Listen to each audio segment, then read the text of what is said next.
ஒரு கடன் பல கடன்களாக மாறும் பேராபத்து. உடனடி லோன் ஆப்புகள் தரும் கடன் வலை.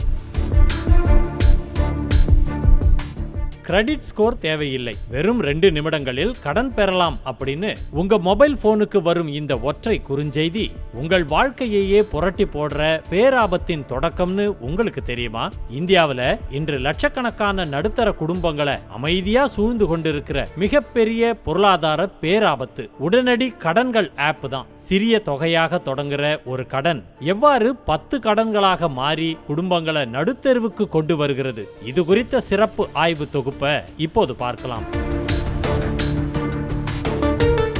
ஆரம்பத்தில் வெறும் ரூபாய் 5000 அல்லது ரூபாய் 10,000 என அவசர தேவைக்காகவோ அல்லது சிறிய நுகர்வுக்காகவோ வாங்குற கடன் சில மாதங்கள்லயே லட்சக்கணக்கில் பூதாகரமா உருவெடுக்குது. முதல் ஆப்ல வாங்கின கடனை அடைக்க வட்டியோட சேர்த்து அடைக்கிறதுக்காக 2வது செயலியில கடன் வாங்குறாங்க. அது 3வது 4வது என விரிவடைஞ்சு ஒரே நபர் 10 முதல் 15 ஆப்புகள்ல கடன் வாங்குற அபாய சூழல்ல தள்ளப்படுறாங்க. 7 நாட்கள் முதல் 15 நாட்களுக்குள்ள கடனை திரும்ப செலுத்த கூறி 30% முதல் 100% வரை பேராபத்தான மறைமுக வட்டி மற்றும் ப்ராசஸிங் ஃபீஸ் வசூலிக்கப்படுது. ஆப் பதிவிறக்கத்தின் போதே கான்டாக்ட்ஸ் மற்றும் புகைப்படங்களை அணுக அனுமதி பெறப்படுது. கடன் செலுத்த தவறுனா குடும்பத்தினர், நண்பர்கள் மற்றும் வேலை செய்யும் இடத்திற்கு ஆபாசமான குறுஞ்செய்திகளும் போலி புகைப்படங்களும் அனுப்பி கடன் பெற்றோரை மன உளைச்சலுக்கு தள்ளுறாங்க. இத்தகைய போலி மற்றும் அங்கீகாரமற்ற ஆப்புகளால சிபில் ஸ்கோர் முற்றிலும் பாழாகி எதிர்காலத்தில் வங்கிகள்ல பெறக்கூடிய முறையான கடனுக்கான கதவுகளும் அடைக்கப்படுது. கடன் வாங்கினவர் மட்டும் இல்லாம அவருடைய தொடர்புல இருக்கிற ஒட்டுமொத்த குடும்பத்தினரும் சமூக அவமானத்திற்கும் கடுமையான மன அழுத்தத்திற்கும் ஆளாகி குடும்ப அமைதியே சீர்குலையுது. இன்றைய டிஜிட்டல் யுகத்துல எளிதா கிடைக்கிற பணம் என்பது ஒரு ஆபத்தான தூண்டில் அப்படிங்கறத உணரும் தீவிர நிதி விழிப்புணர்வு ஒவ்வொரு குடும்பத்திற்கும் அவசியம் தேவைப்படுது. குறைந்த மாத சம்பளம் பெறுவோர், மாணவர்கள் மற்றும் இல்லத்தரசிகள் டிஜிட்டல் வசதியை மட்டும் பார்த்துட்டு இதன் பின்னணியில இருக்கிற பேராபத்தை உணராம விழுறாங்க. பணத்தேவை ஏற்படும் போது முறையான வழிகள் என்ன என்பதை அறியாததே இதற்கு காரணமா சொல்லப்படுது.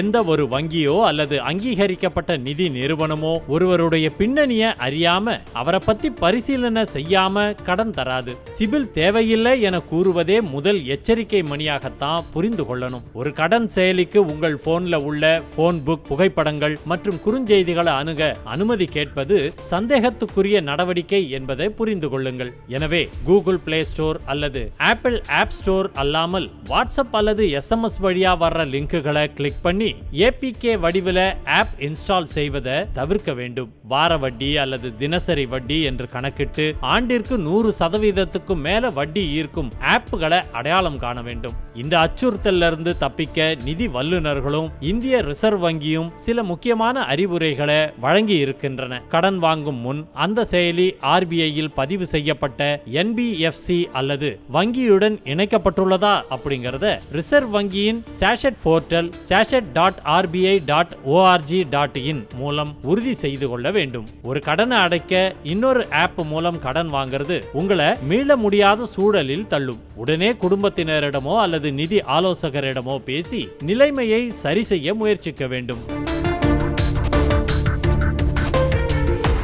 ஆன்லைன் கடன் மிரட்டலுக்கு ஆளானால் பயப்படாம உடனடியா தேசிய சைபர் கிரைம் உதவி எண் 1930 தொடர்பு கொள்ளலாம் அல்லது cybercrime.gov.in இணையதளத்தில் புகார் பதிவு செய்யலாம். தேவையற்ற ஆடம்பர நுகர்வு பொருட்களுக்காக ஆப் மூலமா கடன்களை நாடாம 3 முதல் 6 மாத செலவுகளுக்கான அவசரகால நிதியை சேமிக்கும் பழக்கத்தை வளர்த்து கொள்வதே சாலச் சிறந்தது.